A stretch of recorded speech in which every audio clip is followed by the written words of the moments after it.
Hello, everyone, and welcome back to the Surprise Jab Podcast. I'm your host, Zach Ruger, surprising you with new topics every single weekend, jabbing you with your daily dose of UFC, and we are jam-packed with new UFC information on today's episode 103. Of course, UFC Denver went down this past weekend. I was able to catch a couple of the fights. I was hanging out with my girlfriend, hanging out with my friends, so, I was kind of like, this card's kind of mediocre. We'll kind of skip out on it, so we caught a couple fights here and there.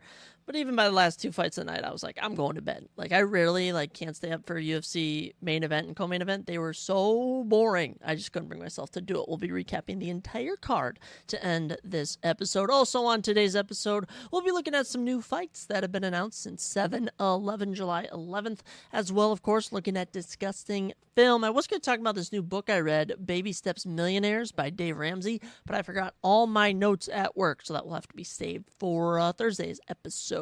As well, we'll be recapping The Boys episode 7 as season 4 winds to an end. We're also going to be looking at my updated yearly rankings for a couple things, event-wise, you could say, for the UFC. And we'll be introducing a new segment involving Verdict MMA community. That's right, we're going to be asking the community every week some questions, then we'll be talking about it on here. And as well, we might even mention a bit about the whole Trump situation. We'll have to see. It is, of course, the Surprise Jab Podcast. Let's get right on into it. Since we last spoke, we've had a couple of new fight announcements to bring to you guys. First of which, we do have to mention, I suppose, women. That's right, we have a ranked matchup between the number 8th ranked women's bantamweight, Carolina Carol Rosa, and the number 11th ranked Pan Kianzad. Carolina Rosa, or better known as Carol Rosa, is 6-3 in the UFC, 16-3 professionally. Pan Kianzad, 16-8 professionally, 5-5 in the UFC. That's going down at UFC Vegas 95 on August 10th. I mean, I don't really have much to say about this one. I don't even know if either of them are coming off of wins. I think Carol Rosa might have beaten Yana Santos last time out. I don't know. The women's bantamweight division is in desperate need of help. I think, Kayla Harrison can definitely bring that. But other than that, the rest of the top 15 is just so boring. It hurts. It really hurts. Another matchup going down September 7th at UFC Vegas 97. Isaac the Midwest Choppa Bulgarian, who is 6-1 in the UFC, will be taking on Brendan Marotte, who lost his first official UFC fight. He got TKO'd in 20 seconds by Terrence McKinney. Those two hungry up-and-comers, I mean, both early 20s, should be exciting. Isaac Bulgarian had a lot of hype. He was 6-0 before he shockingly lost by a split decision, I think it was, to Christian Rodriguez, who we'll get to Christian in a minute. He fought this past weekend. Didn't necessarily have the best weekend, per se. Another matchup going down September 28th in Paris. You have Daria Zalina-Nakova, who is 9-1 professionally, won her UFC debut over Montserrat Rendon. She takes on Aileen Perez, also known as the twerking woman. That's right, she twerks after her wins. All the boys love her. 3-1 in the UFC, 10-2 professionally. Decent fight for this Paris card. But I'll tell you, a big fight going down in Paris. This is one we care about. The co-main event. Nasruddin Imavov, the number 4 ranked guy in the world at middleweight, takes on the number 7 ranked Brendan All-In Allen. Nasruddin, 14-4. He's on a little 2-fight win streak, including a 4th round finish of Jared Cannonier in June. So, I mean, he's coming in with some momentum. Also beating Roman Doladize, Joaquin Buckley. This guy is legit. Brendan Allen, he's on a 6 or 7 fight win streak. I mean, come on, just beat Paul Craig in November. Legit is just incredible. Just incredible.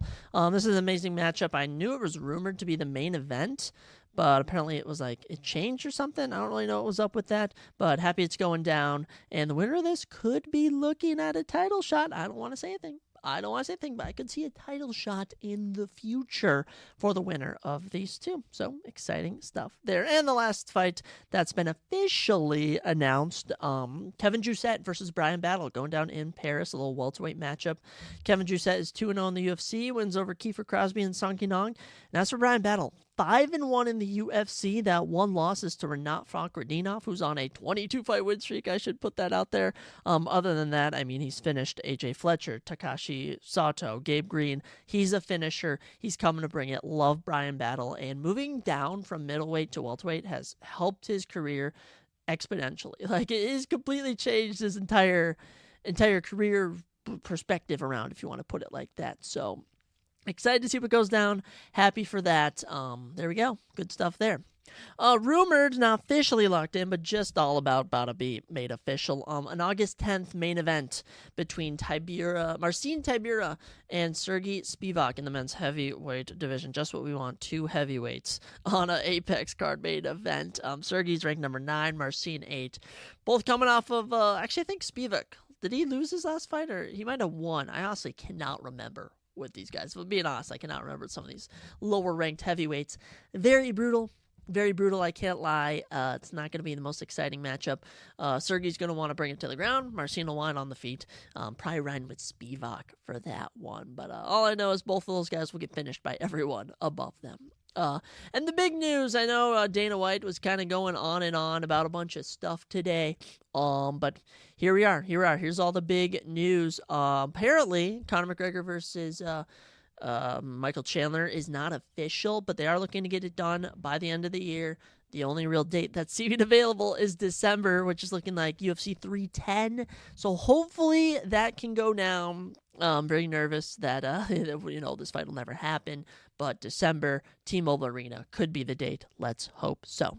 Also, Arman Tsarukyan, of course, he was suspended, for apparently punching some fan or something, but the fan said he deserved it. He just wanted free tickets in return. But the commission suspended him until October. His suspension does end right before what is presumably going to be UFC 308 in Abu Dhabi. So the UFC has verbally confirmed that Arman Tsarukyan, the number 1 contender, will be fighting Islam Makhachev in a rematch 5 years in the making. I'm excited for that one. Some unfortunate news before we get to the juicy stuff. John Jones, that's right, your men's heavyweight champion, the apparent GOAT for a lot of people, was charged with 2 misdemeanors and could face jail time for an incident involving 2 drug testing officials who actually filed a police report against them. If he is found guilty, he'll be fined $1,500 and face up to a year in jail. Unreal. Let's make Tom Aspinall the official champion. This is just getting embarrassing. With John Jones. But the big news, the fun news, we like to end with some fun news. The UFC Noche main event is rumored to be Sean O'Malley versus Merab Dvalishvili, September 14th at the Sphere. Super excited for this one. Apparently, it was rumored Ilia Topuria and Max Holloway was going to be the main event with Sean O'Malley on that same card, but apparently Sean O'Malley is going to be the main event. They might have Alexa Grasso fight Valentina Shevchenko or Manon Fiorot on the co-main event, and Ilia Topuria versus Max Holloway will be going down at UFC 307 in Utah with Julia Pena versus Hawkwell Penton as the co-main event. Interesting stuff there. Don't really know what to make of all this. A lot of stuff going on, but I just hope all these matchups happen. No matter where they're at, as long as they're happening, I'm a happy camper. And that's as much as I need to get me good in the UFC. So there we are, guys. Fun stuff all about. But yeah, no more new fights, no more new news.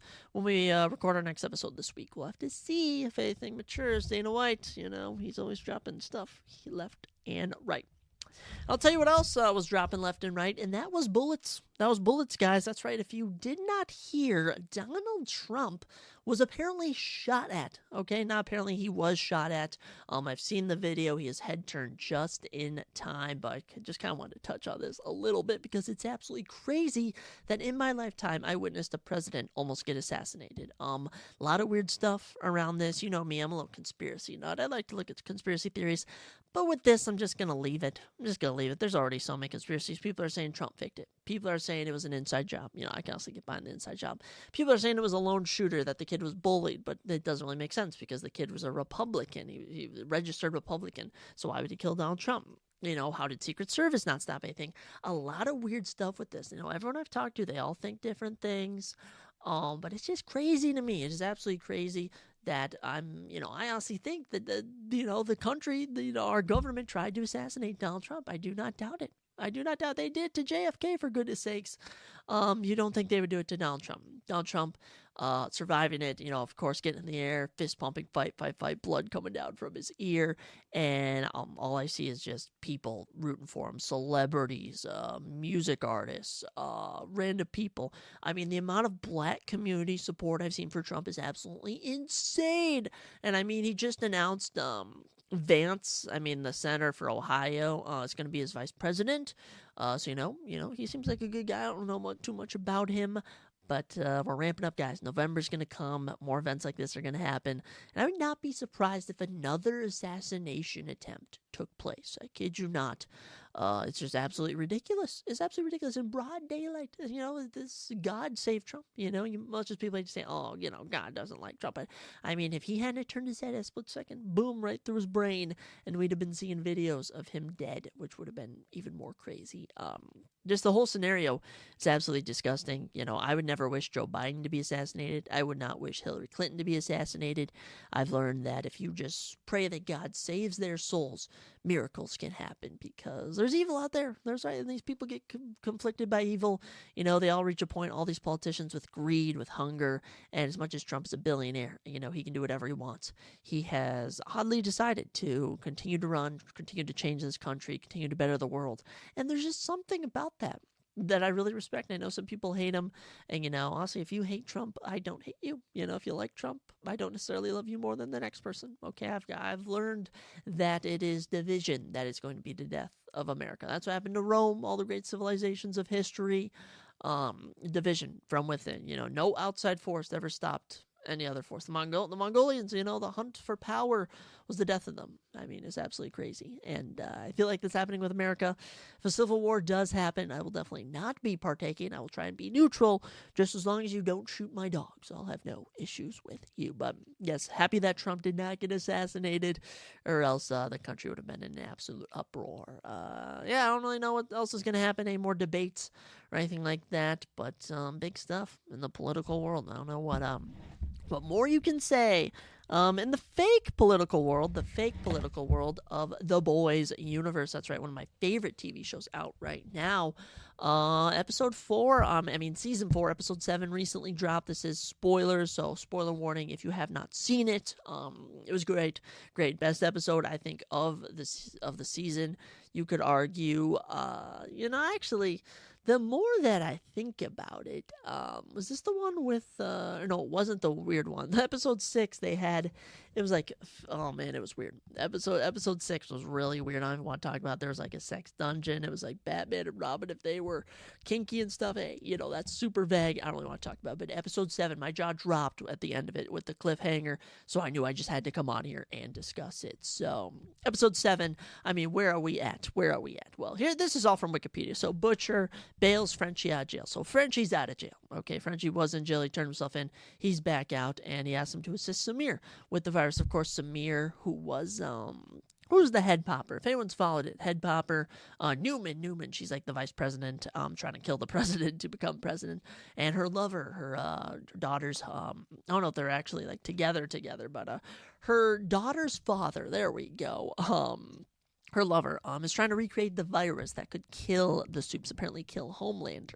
And that was going on in this. And just you even see Butcher, how it was revealed that he, Jeffrey Dean Morgan's character isn't real. It's all in his head. Samir, this fight thing where he's like, your guy, he talks to himself. And it's kind of like, okay, everyone's kind of realizing Butcher is losing his mind. MM gave up leadership of the boys, passing the baton back to Butcher again, and considered leaving with Monica and Janine, but A-Train convinced him not to leave. That's right, A-Train turning from a heel to a babyface. Talk about a WWE turn for the decade. Crazy to see A-Train's character development in this show. I definitely feel like he's gonna die in the final episode, but they could always throw a curveball and not do that. the boys, the main group, they discover a plan to assassinate Singer, literally what just happened to Trump, that will be carried out by an unidentified soup, if I can speak, shapeshifter, which the shapeshifters are so gross in the boys universe. They like shed their skin, like they rip it off, and it's just blood. It's going all over. It is so gross. They're actual shapeshifters, and I kind of like this universe because it really puts like a dark and just disgusting spin on what actual superpowers might be like. Shapeshifters in this universe. Very interesting. Homelander kills Webweaver in just disgusting fashion. I thought he was going to rip off his arm, and he ripped his entire body in half from not the short way, not by the waist, by the freaking shoulder blade all the way to his groin. It was crazy because he believed that he was the mole. But then it was revealed that he wasn't. Huey, he went to Newman's house to convince her to stop everything, but that was to no avail. Honestly, felt just like a dumb scene. It's kind of like, okay, Newman can kill him at a moment. Huey doesn't have any superpowers anymore. And actually, I was talking with my buddies Friday, and they were talking about how, or Saturday, and they were like, yeah, Huey's actually my least favorite character on the show. And I was like, I don't freaking mind Huey. I find him pretty interesting. Homelander sent the Deep in Black Noir to kill the boys. Black Noir 2, I should say. They start a fight with Butcher and Annie, and they're actually saved by A-Train and MM, which is pretty funny. A pretty funny scene. I mean, the Deep is just absolutely diabolical, freaking sleeping with his octopus. Absolutely disgusting. I kid you guys not, that's the thing. And, I mean, Black Noir, who's just an absolute troll in this film. He's an actor playing this, but he can actually fly.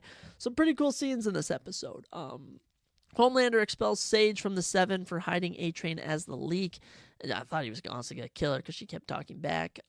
Tired of being used by Vought, Ryan finally gets fed up and interrupts a live showing they were doing for some Muppets type show, and gives a speech and leaves. Basically says that everyone should stay with their family because that's what his mother would wanted. Homelander did not look happy, to say the least. Frenchie and Kimiko reconcile. They reconcile by telling each other that they blame themselves for their past, which is kind of like good to see. Hopefully that Frenchie's not going to be gay anymore. That made no sense. What a random storyline. And then Samir injected Kimiko with the dose of the virus as Frenchie and her were about to tell him, hey, you can, we'll let you go after you finish it. He stabs Kimiko with the virus and books it out of there. And you just see the virus taking over Kimiko's leg. But thankfully, Frenchie thinks fast, and he cuts off her leg. Gruesome scene. Oh my gosh, just gruesome. And he escapes. Frenchie saws off her leg so the virus doesn't spread. So now they have the leg to look at. And then they're all in a bar. Butcher, Annie, and Huey. They're all kind of there. And Butcher passes out in a barn. You kind of see that this tumor is getting the best of him, and it might be the end. And then you kind of see Huey and Annie, and Annie's kind of throwing on her old super suit and or what is it? Uniform. There it is, uniform. And she does the deed with Huey, and then Huey's asleep, and you find out that she is actually a shapeshifter, and literally her eyes change because that's what happens with the shapeshifters, and it cuts to it, and the real Annie, Starlight, is shackled in a room somewhere and is being impersonated by the shapeshifter, and she's freaking imprisoned. I mean, my jaw dropped. I knew I had to talk about it on here. Eric Kipke, amazing work producing this episode. Absolutely crazy. Had me shocked.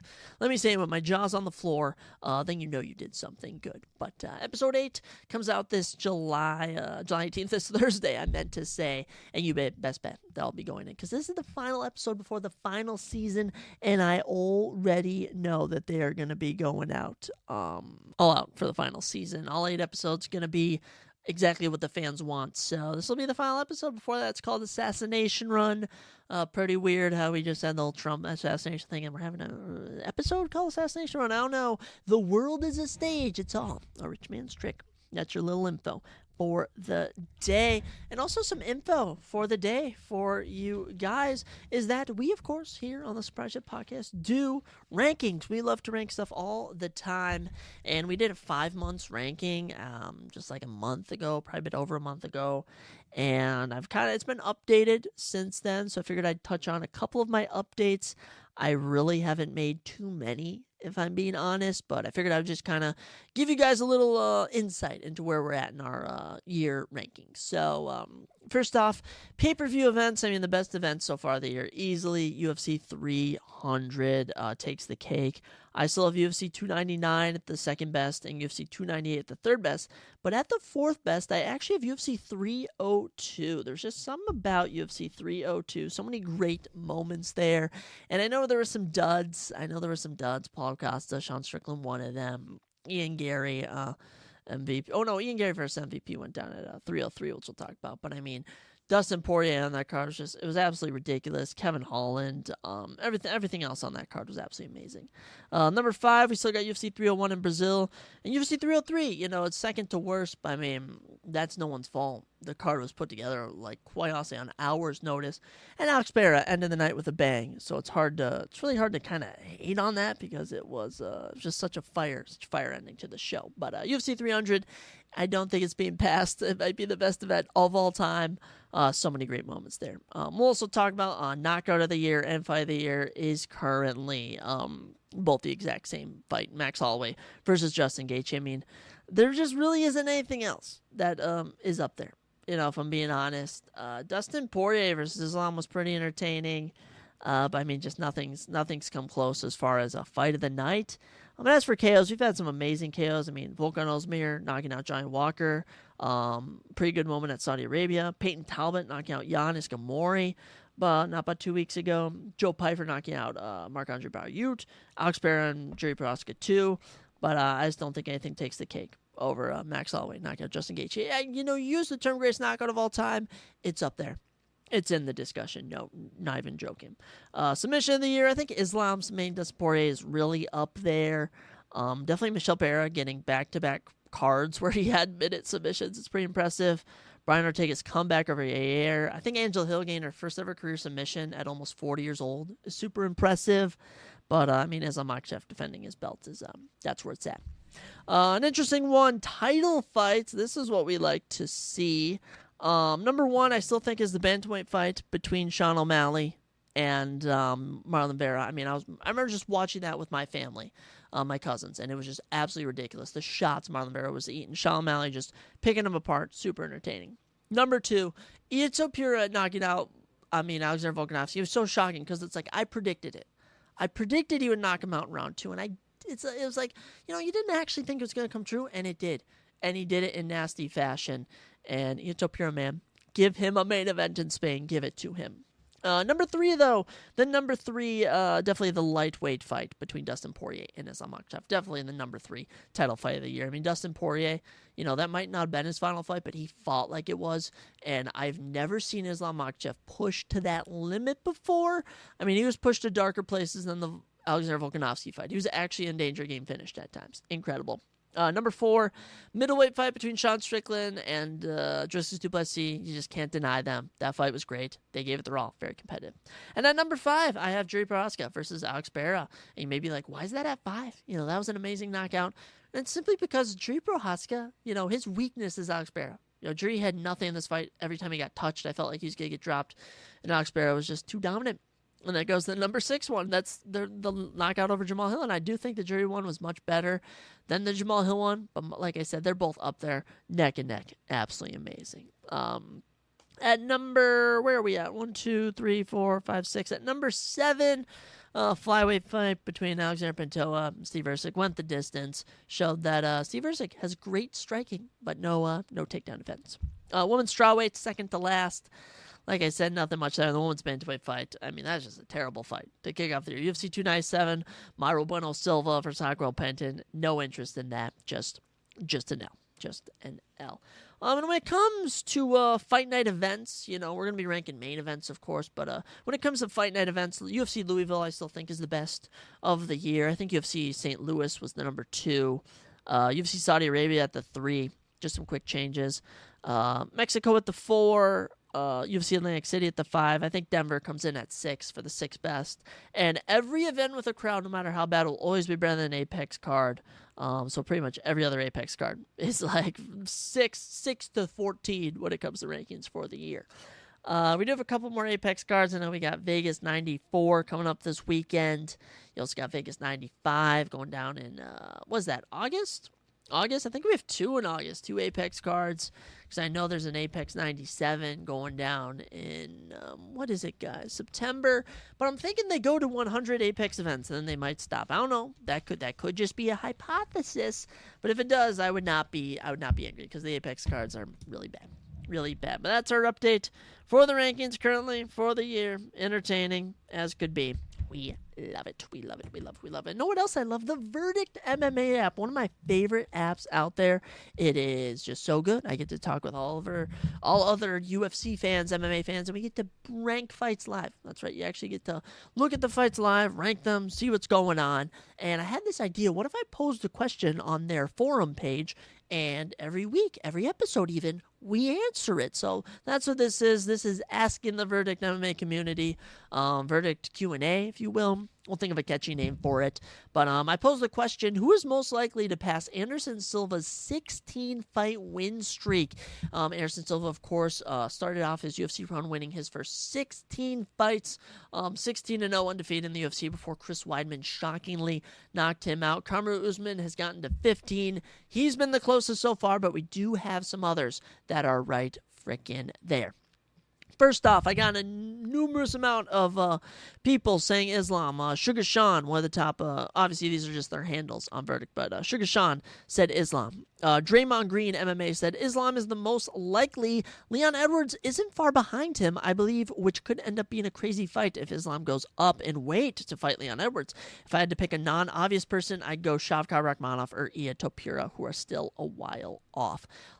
Completely agree. Islam Makhachev is at 14 straight wins.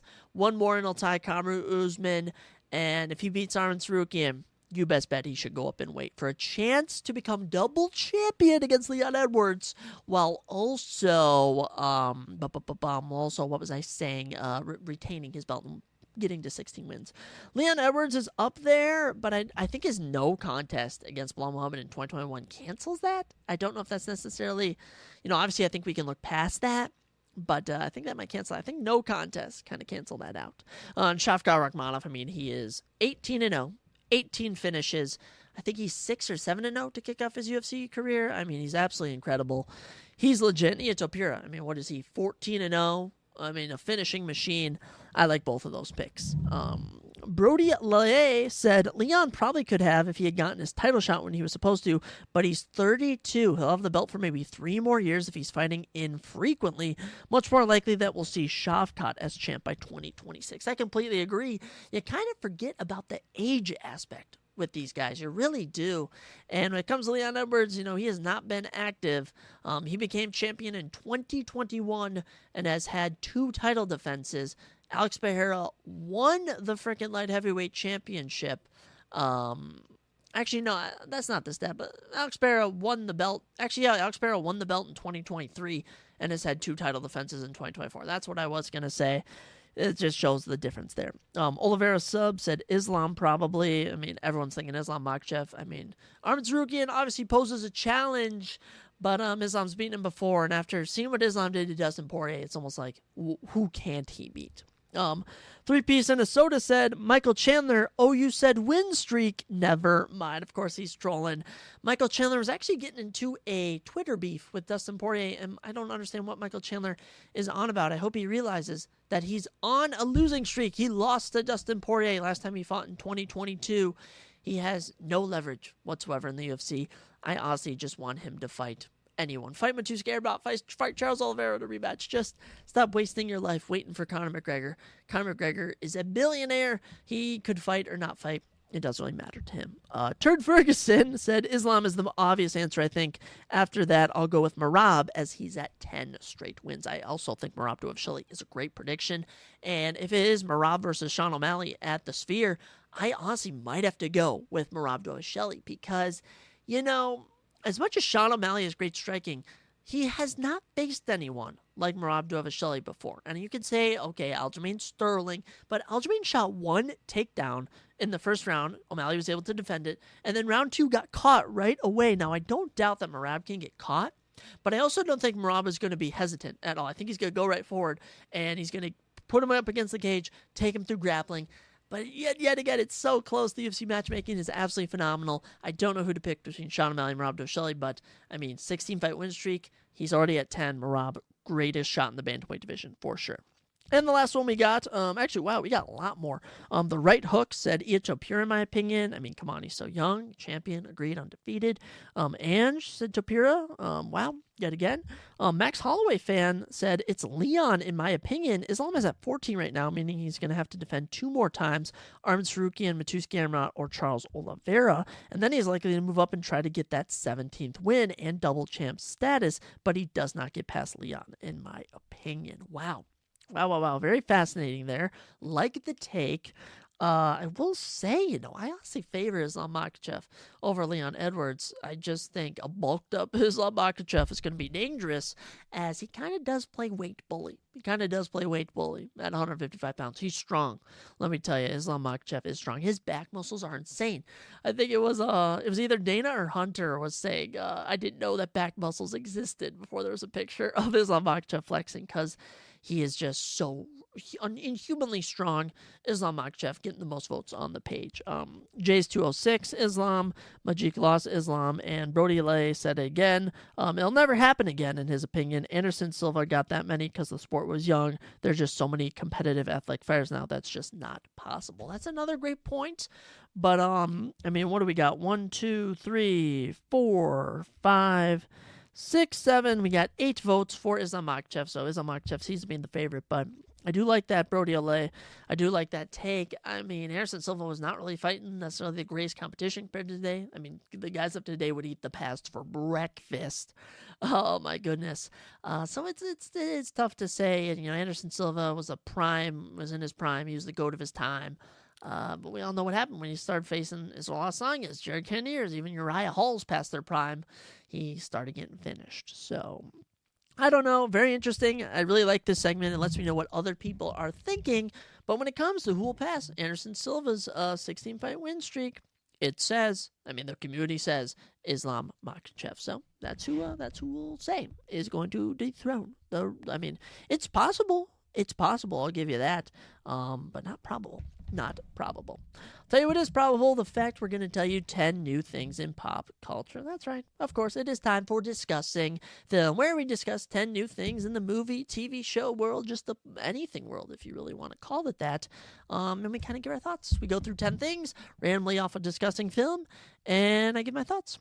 So let's not waste any time. Let's get right on into it.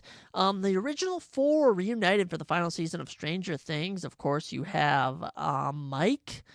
You have the black kid, you have Will the gay kid, and you have the curly-haired kid. That's right, I cannot remember any of their names, but it's crazy. Final season of Stranger Things is hopefully going to be dropping next year on Netflix. It says apparently it is going to be insane from what I've heard. Every single episode's going to be like 2 hours, 2.5 hours long. Every episode's going to be a movie. I'm pumped for it. I'm excited, and it's nice to see the cast kind of joining back up together. And kind of just, I don't know, it's it's a relief. It's a relief that this is actually going to transpire. Number 2, Micah Monroe says, when I started horror movies where I was the hot girl running around covered in blood. I wasn't interesting, unique, or layered. Now there are so many credible female roles within this genre that they're usually the most interesting scripts that I'm reading. Kind of read that wrong. Gosh, I don't even know who was typing that. But of course, Micah Monroe, the star of Long Legs, the new hit horror film out now. I do kind of want to see it, but it does kind of look spooky, so I don't even know if I want to see it in a movie theater. I might just wait till it's out on DVD and I can watch it in the safety of my living room. But yeah, I'm very, very happy that they're giving more female lead roles in horror, because that means I know that they aren't going to die. I hate predictability in horror films. I don't really watch a lot of horror films, so it's certainly something interesting there. But Long Legs out now. I'm torn on seeing it. I'll be honest, I'm really torn on seeing it. It's apparently the number 1 movie in America after Despicable Me 4. Some very hilarious marketing. The marketing for this movie has been off the charts. Number 3, Discussing Film posted, what emotions should be introduced in a potential Inside Out 3? This is what Twitter said. Freak, horny, love, grief, shame, pride, inevitable, addiction, and smash. So just so you know, Twitter is never going to change. Just a bunch of degenerates on there. Funny moment for number 4. Will Smith performed Fresh Prince of Bel-Air in front of a $85,000 crowd at an influencer boxing event. And pretty funny, he was kind of like singing along, and the crowd was like singing the chorus, and then he'd like take the mic away and like point it to the crowd for verse, and the crowd wouldn't say anything because they had no idea what he was saying. Will Smith, kind of the past. I mean, Bad Boys took off, but Fresh Prince of Bel-Air, I don't even know the words to that. I never watched the show. I don't know the words to it. Don't expect a random crowd at a boxing event to know it, Will. Giancarlo Esposito says no one has correctly guessed who he is playing in Captain America Brave New World. That's right, the trailer for Captain America Brave New World dropped. I watched it. I wasn't the most impressed. I don't know why. I wasn't really sold. You know, it certainly has a grimmer tone. The CGI for Red Hulk looks absolutely terrible. Was it General Thunderbolt Ross or whatever? Looks terrible. I think the whole premise is that different governments are trying to mine Tiamat, you know, the big giant from Eternals that emerged from the Earth. They're finally going to talk about that 3 years later. And it's just basically about Sam Wilson trying to fill Steve Rogers' shoes. So, I don't know. Might see it, might not. I have really no interest in it. All I really want to see is Deadpool versus Wolverine. That's all I really want to see. Number 6, Anthony Starr thinks The Boys ending with Season 5 will be the right time. I don't want us to be the show that pushed one season too far, he said, and fell flat. I think we deserve to go out with our heads up, and I completely agree. Season 4 was starting to feel like that. Certainly if you watch, the first season and this current season, it's a completely different show. So I think going out with Season 5 is the correct move right there. And that should probably drop next year, maybe in 2 years. I hope not 2 years. But should be a really interesting finale, and I have no idea what's going to happen. I have not read any of the comics. I've been trying to stay away. And also the comics are just disgusting. They really need to investigate the author of those comics. Number 7, the Haktua girl has got several offers to star in movies, but turned them all down. She said one producer wanted to reshoot the movie's ending to include her. I've talked to these producers and said, hire an actress. I'm not a professional actress. Look, let me tell you, I feel bad for the Haktua girl. She's been given this fame, obviously against her will. She didn't ask for the fame. It was given to her. And obviously it's cringy. Obviously she's famous for no reason. I'm not trying to be mean here. She's a decent looking girl, but she's not like breathtaking. I'm so sorry. That sounds so mean, but you know what I'm saying here. She's no Ana de Armas, Margot Robbie.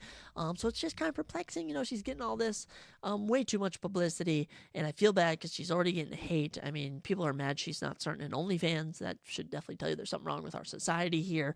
So obviously the Haktua girl, at the end of the day, she's famous for a joke about sucking dick. Let's not even sugarcoat it. So, sorry, I think her name's Haley. Maybe Haley, I don't know. But, I offer my sympathies for you. I'll be honest, if any of us were in that situation, we'd take advantage of it. She's kind of taking advantage of it, but also not. She's not opening like a clothing brand. I'd even say if she did OnlyFans, it should not be sexual. It should be like she does like her own thing, like a day in my life, but it's on OnlyFans. I don't know. I don't know what she's doing, but I wish her the best. I hope that the hate does not get to her.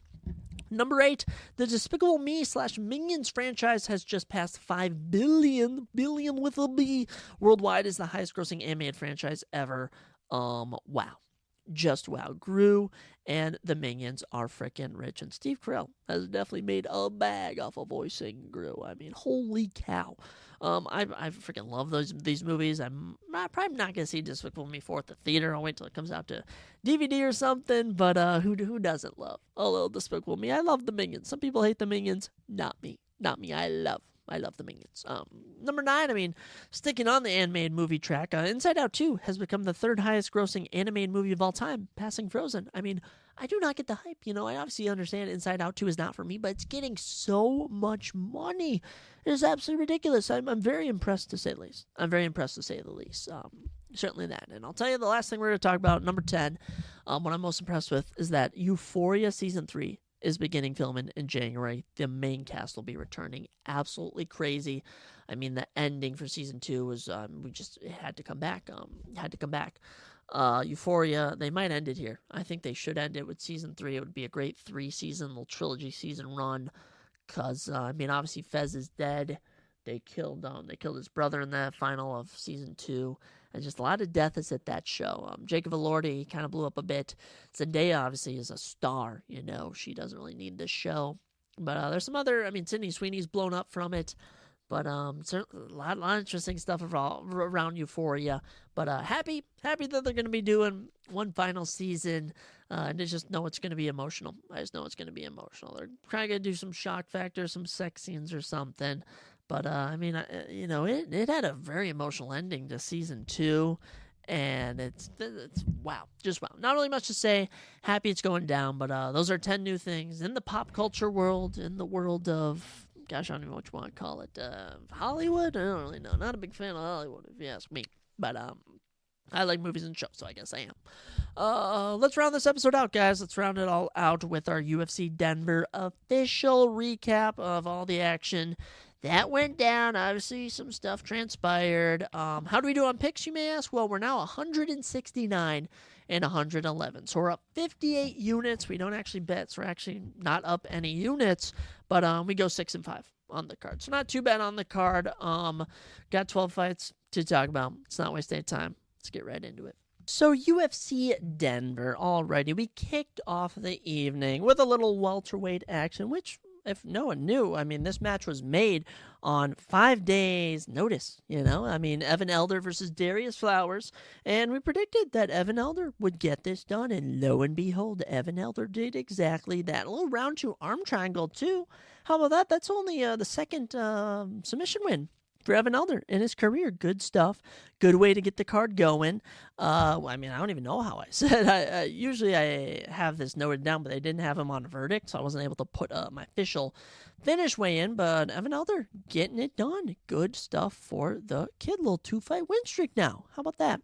I mean, round 1, Evan Elder had him on the feet, 37 significant strikes, 24. Darius Flowers landed a takedown early round 2, got reversed. Evan Elder got into an arm triangle, and that was that. Darius Flowers lost. Okay, 3-fight losing streak now. He's been submitted twice in that run, and he's actually now been submitted 6 times of his 8 losses. So Darius Flowers definitely getting cut from the UFC, but as for Evan Elder, he's fought his way back. He's 9-2 now, 6 finishes of those 9 wins. I'm happy for him. Very happy for Evan. Good stuff for him. And as far as the welterweight division goes, I mean, sky's the limit. Sky's the limit if you're Evan Elder. A couple of guys fought later on in the card, so I might use them as an example of someone who he could fight in the future. After that, we head to the middleweight division, and guess what? We predicted this one correctly, too, as Andre Petroski, who was somehow an underdog at plus 105, no idea how, just grapples Josh Fremd to death. I mean, I knew this would happen. I thought he'd get a submission in here, personally. But I'll take an Andre Petroski win, no matter what. 3 of 4 on takedowns for 12 minutes and 50 seconds. I don't think you guys understand how crazy that is. The fight is 15 minutes. So let's do 12 points. What's 50 divided by 60? 0.83. So if we do 12.83 divided by 15, 85% of this match, Andre Petroski was in control. I mean, come on, give him his props. Josh Fremd had no prayer. Defended one takedown. But 4.5 minutes control time in round 1, 4 minutes 20 seconds in round 2, and 4 minutes in round number 3. Only 30-27s though. No one was really feeling 10-8s out there for scorecards. I don't know. But Andre Petroski picking up his 11th career win. He's now 11-4, snapping a 2-fight losing streak. Happy to see it for Andre. Big Andre Petroski fan. We would have won money if we bet on him. As for Josh Fremd, second straight loss. Kind of tough. He's now sitting at 2-4 in the UFC. I'm sure both of these guys will be back. As far as who they could fight next, I mean, I don't really know. I'd like to see Andre Petroski fight another grappler, really. I always love grappler v. grappler matchups. And Josh Fremd, I mean, he'll probably get fed to a bum. If I'm being honest, he's probably getting fed to a bum. That's what I think will happen. After that, we headed to the women's division as Luiana Santos took on Maria Agapova, and we nailed it. Maria Agapova losing, that is. Luiana Santos with a submission. Round late, though. I said round 2. She got done in, or round early, I should say. I said round 2. She got done in round 1. 3 minutes, 27 seconds, too, might I add. Landed a takedown right about 2.5 minutes in, and just got into control, took her back, and got the submission. Luiana Santos, 5-fight win streak, 4th career submission, 5th career finish. Incredible stuff for Luiana Santos. This shouldn't really be surprising, as Maria Agapova has been finished in 4 of her 5 bouts now. So we knew this was coming. 3-0 in the UFC for Luana Santos with 2 round 1 finishes. Good stuff for Luana. She called for a top 15 opponent, wanted someone in the women's flyweight division. How about freaking, I don't know, Casey O'Neill or someone? I mean, Tracy Cortez? I don't know. Good stuff, Luana Santos. And she was giving the people what they want. She had the fans going crazy when she was hitting her post-fight celebration. I swear, these women that are semi-attractive, they like to move their hips, and all the UFC boys go crazy. Maria Agapova returned after 2 years. Does not go well. She's now been submitted in 3 straight fights and went 2-4 in the UFC, finishing all those fights. Yeah, Maria Agapova should not be coming back whatsoever. Luana Santos, though, we will happily have you back in the women's flyweight division. Good win, Luana. We predicted it. We kept it rolling, guys. We kept it rolling as I had Montel Jackson beating Damon Blackshear. I didn't really doubt it whatsoever. I'll tell you what I did doubt is how long this matchup would last, as I had this go in the distance. You know, I had Montel Jackson winning by decision, and Montel decided to get a 18-second knockout. He only landed 4 punches. Okay, dropped him once, 3 quick follow-ups on the ground. That was that. Montel Jackson is a freaking beast, a animal, a different breed. How about his 8th career knockout? Holy cow, should have been a way bigger favorite. 14-2 now. 14-2. Incredible. He's now on a 5-fight win streak. Okay, in the last year, he's gotten 2 round 1 knockouts, both performance bonuses. Montel Jackson, I'm giving you a ranked opponent. I am giving Montel Jackson a ranked opponent. I mean, I love it. I love it. Montel Jackson, too, likable guy. Likable guy. You know what? His nickname. What is Montel Jackson's nickname? I think it rhymes. Quick. All right, they don't call him Quick for nothing, okay? 5-fight win streak, 3 of those round 1 knockouts. In the UFC in general, I mean, he's 8-1 his last 9. Okay, only losses are to Ricky Simone, and last loss was in 2020 to Brett Johns. I mean, I don't know who Brett Johns is, but Montel Jackson, impressive win. This is going to land him a ranked opponent. I don't know who, though. Maybe number 15th ranked Pedro Munez, number 14th ranked Jonathan Martinez, number 11 ranked Kyler Phillips, number 9 ranked Rob Font, number 12 ranked Mario Batista. There's a lot of options. There's unlimited options for Montel Jackson. I give him number 14th ranked Jonathan Martinez. Jonathan's on a little lost, just lost to Jose Aldo. So Montel Jackson, that's who I'm going to be rooting for now. Absolutely love it. Absolutely love it. As for Damon Blackshear, that was the first time he's ever finished. Very tough. Very tough. First time you ever finished or knocked out in 18 seconds. Now on a 2-fight losing streak. You know, it's tough, Damon Blackshear, but Montel Jackson was just better. And our little run of fights would end here at 5 as we start the evening out 5-0 on predictions. But I mean, that's pretty good. Pretty good start to the evening.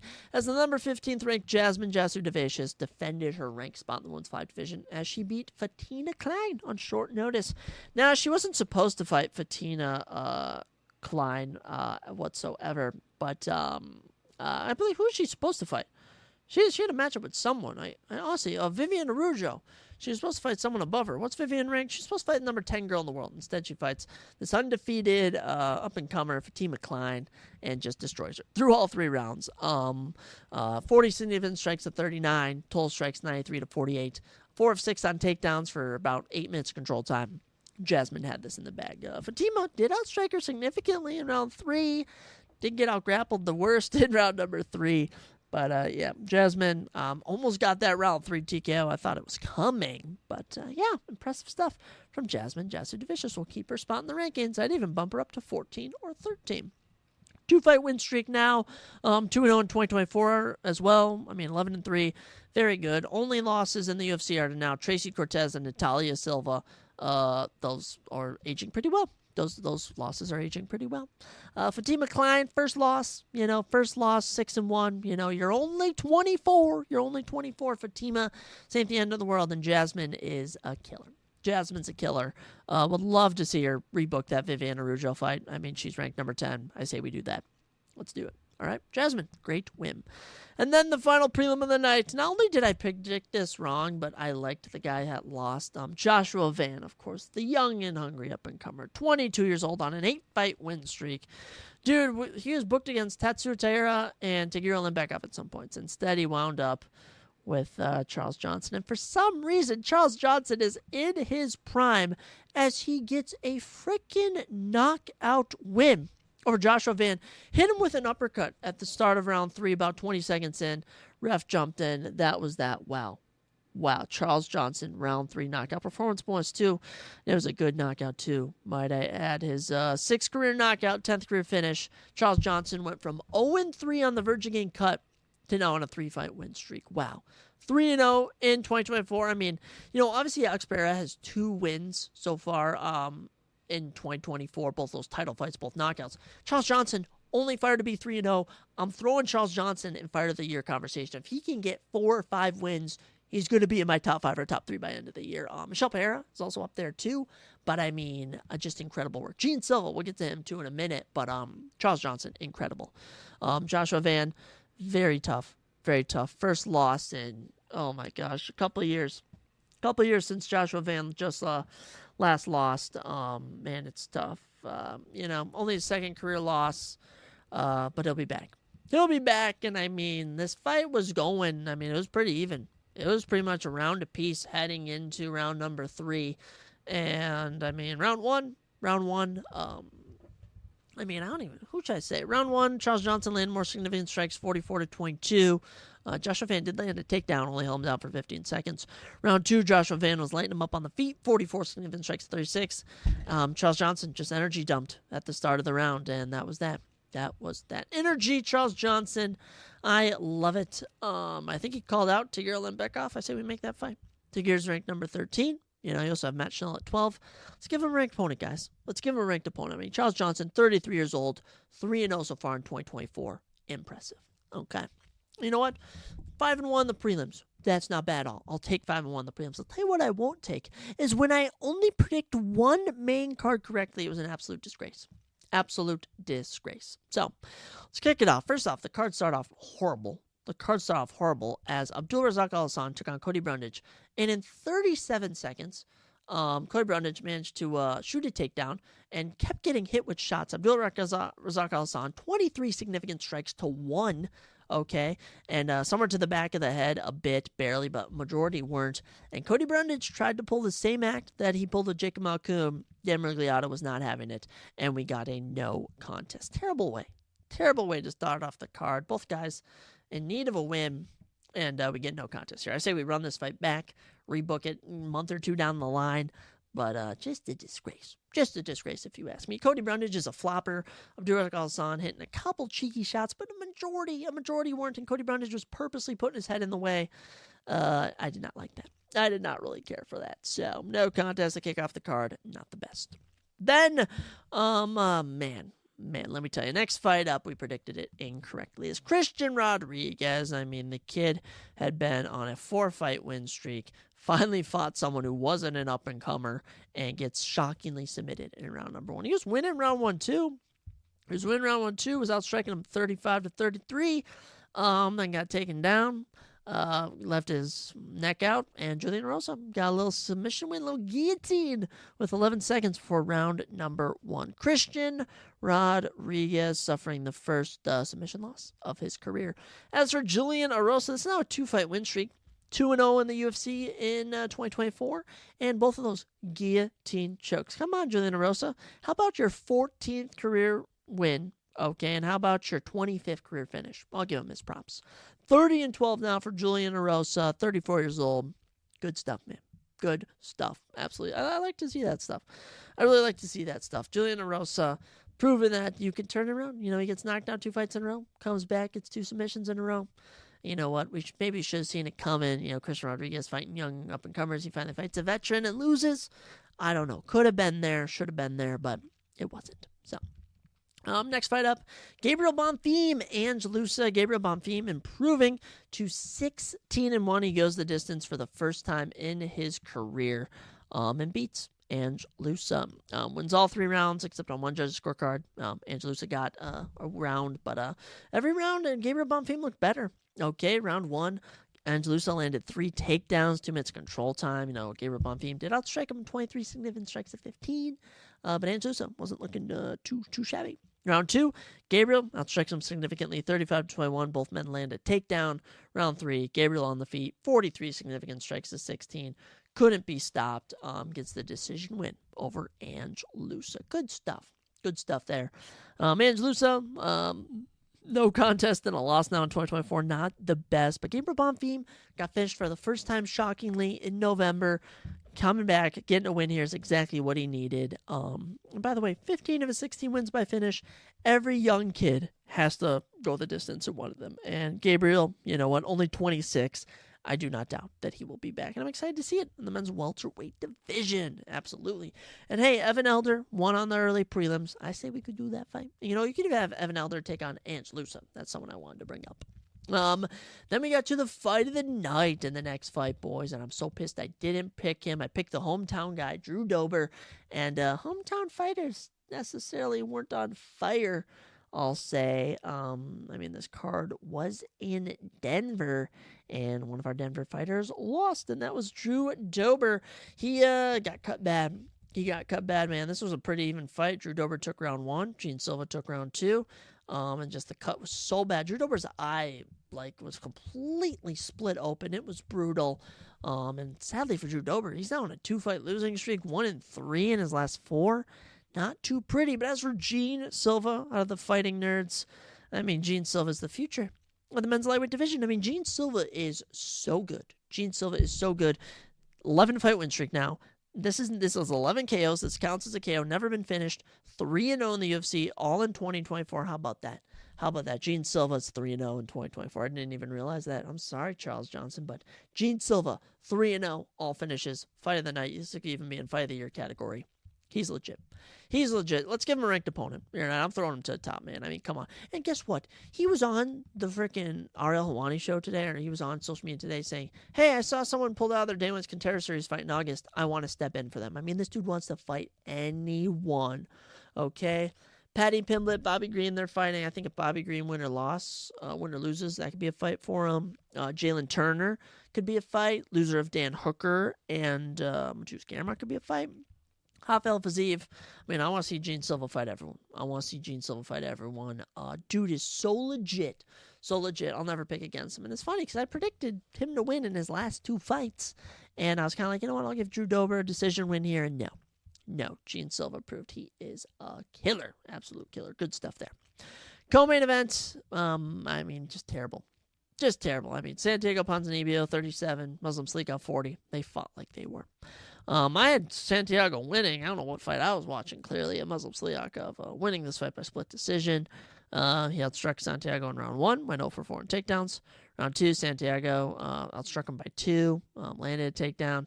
Round 3, Santiago landed a takedown for 2 minutes control time. Muslim outstruck him 15-11. Yeah, not much here. And honestly, I'd feed Gabriel Bonfim. I'd feed Muslim Sliakov to Gabriel Bonfim. But Muslim Sliakov snaps a 2-fight losing streak. 20-5 now, but he's 40. And as for Santiago Ponzinibbio, he was once promising, was once talking of title hopes. 2-fight losing streak, 1-4 in his last 5, 2-5 in his last 7. Yeah, Santiago Ponzinibbio. Maybe time to hang him up. I'm sorry to say it. But I don't really know what's next for these guys. Anyone in the welterweight division. Anyone. And with that, guys, we got to the main event. And, of course, we had to pick Tracy Cortez just for the memes, just because she could have won. But no, Raul Namajunas gets a decision win. It was boring. You know what? I knew it would be boring. I hoped it wouldn't be. I hoped Tracy Cortez might be able to pull off an upset in round 5.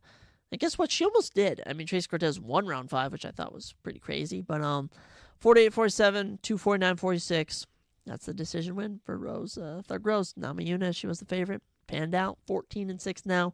2-fight win streak, 2-0 now in 2024. She's fought 10 rounds in 2024. That's crazy. Absolutely crazy to me. Landed a knockdown in round 1, which was pretty shocking. You know what? Some people were throwing out 10-8s. I saw. That was pretty weird. 26 significant strikes to 12. She took that round.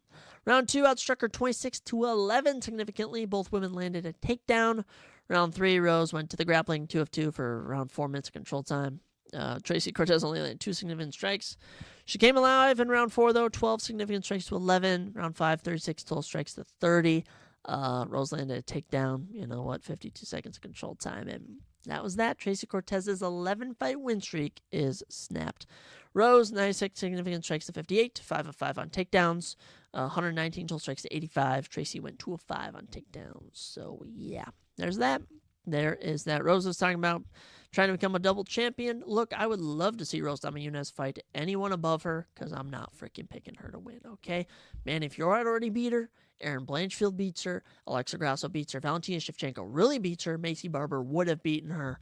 Just so boring. Just so boring. I mean, let's just do her versus Jessica Andrade for the memes, all right? Unless we're going to rebook the Macy Barber fight, but no entertainment in this one whatsoever. I won't even sugarcoat it. It was boring, okay? I went to bed instead of watching this because I knew it would be boring. And Tracy Cortez wearing fake eyelashes to the ring. Come on. What are you doing, girl? What are you doing? Go back to the internet. Come on. But, yeah, that'll do it for this episode, boys. I mean, UFC Denver, it's about as good as we expected. It is about as good as we expected. I can't even lie. Well, what should I expect? But 169 correct picks on the year, 111 incorrect picks, which is unfortunate. But hey, plus 58. So if you tail us for betting, you'd be up. I can't bet. You know what? I live in Minnesota. We aren't allowed to bet. But this was a fun episode, introducing some new segments, going over some new things.